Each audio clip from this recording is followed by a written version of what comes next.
So just a quick one on how I'm able to quickly plug speakers in on the side of my Monitor Audio 250s. I've got a jack plug. I can just plug that in, it kills that speaker, and then I can connect up what I'm testing. Makes it really quick. Right, so a number of people asked me when I've done the work to these speakers to tell them a bit about what they sound like and to almost review them. I'm going to put it out there straight away that I'm not a reviewer, and it's not something I'm good at, hence why I don't do it. You know, I enjoy repairing them and listening to them. I've got my own opinions on them, but as I've got two smaller bookshelves here, a number of people have said, well, can you sort of compare them, because they're from the same manufacturer and similar sort of design. So what I've done, I've set them up in the lounge, and I'll put some sound clips in shortly. I'm limited to what I can actually play on YouTube without getting copyright strikes.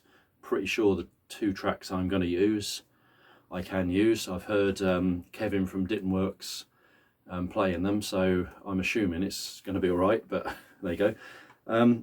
Yeah, so what I've done, I've compared these against my Monitor Audio 250 HDs, which if you've watched some of my previous videos, you've seen me upgrade, and they're kind of what we have in the lounge all the time. So I'm kind of going to reference them with these. So both of them are made by Rogers. We've got the LS1 and the LS2a. They're both a two-way design. This has the C's 418 tweeter, and this has the 414. So this is a metal dome, this is a plastic dome, and they've both got 5-inch midwoofers, so pretty similar. This is a slightly larger cabinet. Crossover wise, second order on the tweeter and the mid bass, third order on the tweeter and second order on the woofer. Now you'd expect this to have more bass than this one, but it hasn't. My new components are probably still breaking in to a degree in this, but yeah, let me try and go through the sound of these. So my Monitor Audio 250s do most things well.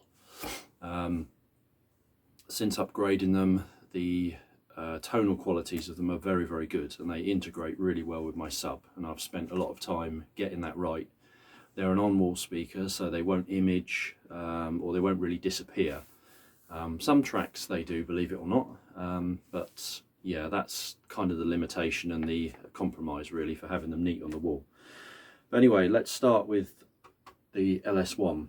So in the tweeter, higher frequencies, it's good, but I can't say it's spectacular. It's pretty accurate at what it does, reproduces everything well. To me, it sounds not dull, but a little, I'm probably used to something brighter. And with the brightness, whilst that can be a bit fatiguing sometimes, it does pull out a lot of detail.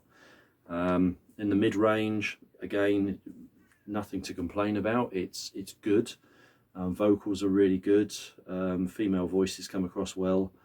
Again, nothing amazing, and that's the same with the mid bass as well, the lower kind of vocal region, chests, when your bass guitars start coming in, things like that, they're just pretty good. They don't do anything amazing. And then onto the little 2As. Now these have been quite heavily upgraded. The HF on these is really good. It's bright, it's very clear, but it's not playing too loud. So cymbal cracks and things like that, they really come across well. They decay well. Really good to listen to. Vocals, these lack a bit in the lower bass, which can make voices sound not boxy, but a little bit small. But the detail in that mid-range and mid-bass is exceptional, really good, and that's coming through from good components. I've made a note that things like pianos and things like that, you can hear the hammer strikes properly. and if someone's playing a guitar, you'll hear all the detailed plucks and fingers sliding up the strings. And you do with these as well, but it's a bit blurred, and the good components pull out that clarity. You know, it's kind of like watching a film on a standard definition TV and then watching it in HD. You get the idea of what's happening, but it just pulls out the detail. But these in the lower bass, they're a bit lacking really, so these need running with a sub. So yeah, pretty good really, very pleased with these. These have been sold, these are off to a new owner. These I'm currently selling.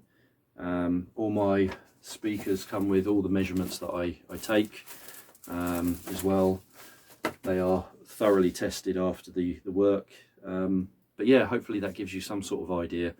The sound clips might help if you put in a pair of headphones and have a good listen, but for me to describe these sort of things, it's not really what I'm very good at.